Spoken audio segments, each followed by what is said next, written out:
Mugamba mutya abali ku channel yaffe tibwa Chaiti YouTube channel yaffe olunaku olwaleero nze namwe abakyala ng'oli mukyala muzito ng'olina olubuto njagadde nkulage ku eddagala lino oteekeddwa okubeera ng'olina abako ng'oli lubuto liba ligenda kukuyamba okubeera nga likuwa amaanyi likuzzaamu amaanyi obeere nga tojja kubeera munafu obudde bwonna. Ekirala ligenda kuggyako obusobyo bwonna bw'oyinza okubuuka eyo mu kkubo, bw'oyinza okujja mu kkubo, omwami wo bw'ayinza okukuleetera tugeza ayinza okugenda eyo gy'atambulira n'afunayo emmaali mu ngeri gye mutegeera nadda ewaka ate ne yeebaka naawe abeera ajja kukuleetera obusobyo bwonna kikulu nnyo okubeera ng'obugema kubeera ng'obweggyako oleme kufuna makiro oleme kulwala makiro. N'olwekyo eddagala lino kkulu nnyo. Nga tetunnaba kutunuulira ddagala lino kyenkusaba gwe omukyala gw'omwana omuwala mu abakula bw'ofuna olubuto ekyamazima kikulu nnyo mutunuulire amalwaliro mutunuulire eddwaliro tunuulire eddwaliro ng'oli lubuto.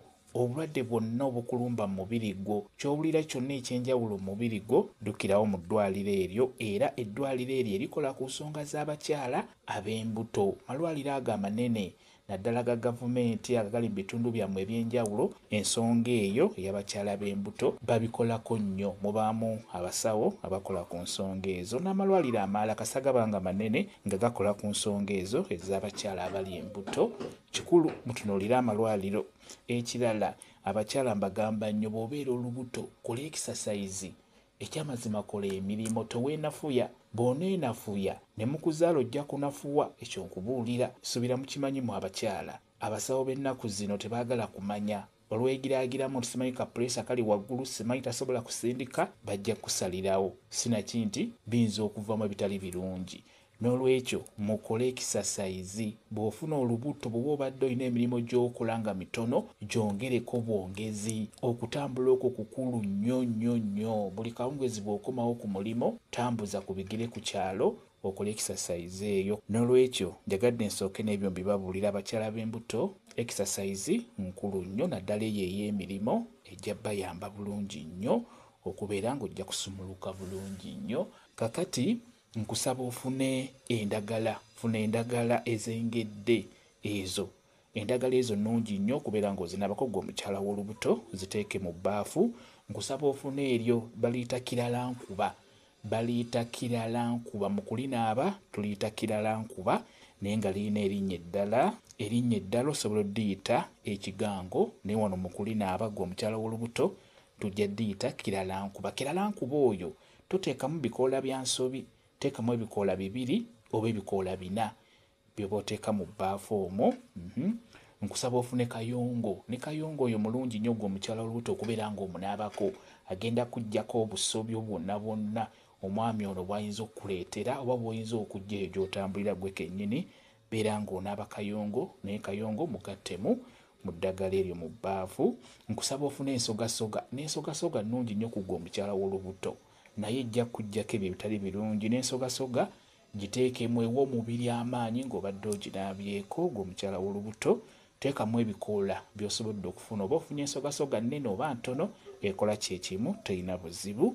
Nkusaba ofune n'olweza lukulu nnyo okubeera ng'olunaabako gwe omukyala w'olubuto. N'olweza luteekemu lwero osembyeyo ne kamuleke funa n'obukoola bwa muleke ne muleke teekamu obukoola 2 bumala mu ddagala eryo ly'ogenda okuyenga okunaabako. Bw'omala oddifuna bulungi eddagala eryo nga bw'olirabye eddagala liteeke mu bbaafu lyonna lumu teekamu amazzi liyenge budde bwa kiro kawungeeza awo ssaawa nga 2-3 liyenge olisuze ku seminti ku tayiro nga liri mu bbaafu ng'oliyenze oba mu baketi.